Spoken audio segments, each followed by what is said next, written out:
Hello सभी को, कैसे हो सब लोग। ऑडियो में थोड़ा सा दिक्कत हो सकता है क्योंकि घर पे हूँ, तो थोड़ा सा एडजस्ट कर लेना, बस मेरी बात को सुन लेना। तो सेकंड ट्राइमेस्टर का एक्सपीरियंस आज शेयर करने वाली हूँ। काफ़ी सारे मतलब कमेंट आते हैं कि ऐसा होता क्या है, वैसा होता है क्या, मतलब क्वेश्चंस रहते हैं लोगों को कि क्या सिर्फ मेरे ही साथ ऐसा हो रहा है या आपके साथ भी होता था। तो मैं बस अपना एक्सपीरियंस बता रही हूँ। तो 4th, 5th, 6th मंथ, तो सबसे पहले तो बता देती हूँ कि ना जैसे ही 3rd मंथ स्टार्ट हुआ था ना, मतलब 3rd मंथ खत्म होने वाला था, मुझे लगा था कि बस जैसे ही 3rd खत्म होगा और ये उल्टियों का सिलसिला खत्म हो जाएगा जो सुबह होती थी मुझे। तो बट ऐसा होता नहीं है। जब 4th मंथ है ना, 4th भी ऑलमोस्ट एंडिंग तक मेरे को उल्टी हुई है, तब तक वॉमिटिंग मेरी चली है, उसके बाद जाके खत्म हुई है। तो ऐसा ना फिक्स टाइम टू टाइम नहीं चलता कि भैया 3rd मंथ खत्म हो गया है, तो इसलिए मेरे साथ तो ऐसा ही हुआ कि 4th एंड तक मुझे वॉमिटिंग हुई है।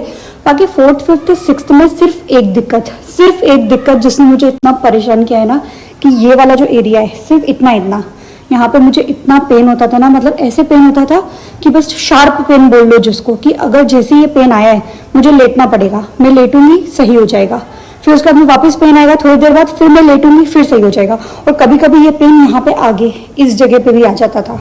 तो ये मुझे 4th, 5th, 6th और 4th, 5th, 6th और 7th भी ये पेन मुझे रहा। और डॉक्टर को हर बार दिखाया तो हर बार यही आया कि पेन नॉर्मल है, बच्चा ग्रो कर रहा है, शायद इस वजह से पेन हो रहा है। तो मतलब मेरे को लगता था, तब टेंशन तो होती थी, बट ये नॉर्मल पेन था क्योंकि 7th के बाद ये बंद हो गया था।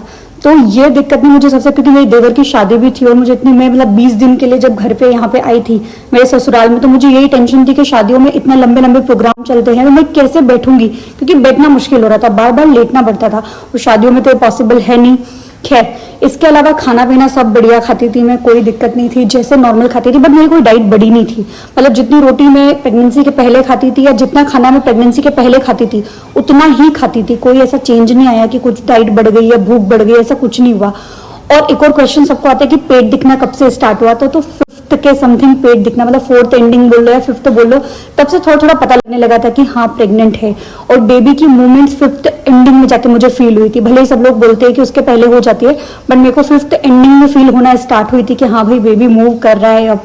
उसके पहले तो मुझे कोई ऐसे मूवमेंट ज्यादा फील नहीं होती थी, थोड़ी बहुत ऐसे लगता था बस जैसे बटरफ्लाई वाली फीलिंग या कैसे बोलो गुड़ वाली फीलिंग, बस ऐसे थोड़ा थोड़ा लगता था, बट कभी फील नहीं हुई थी। 5th एंडिंग से फील होना स्टार्ट हो गई थी।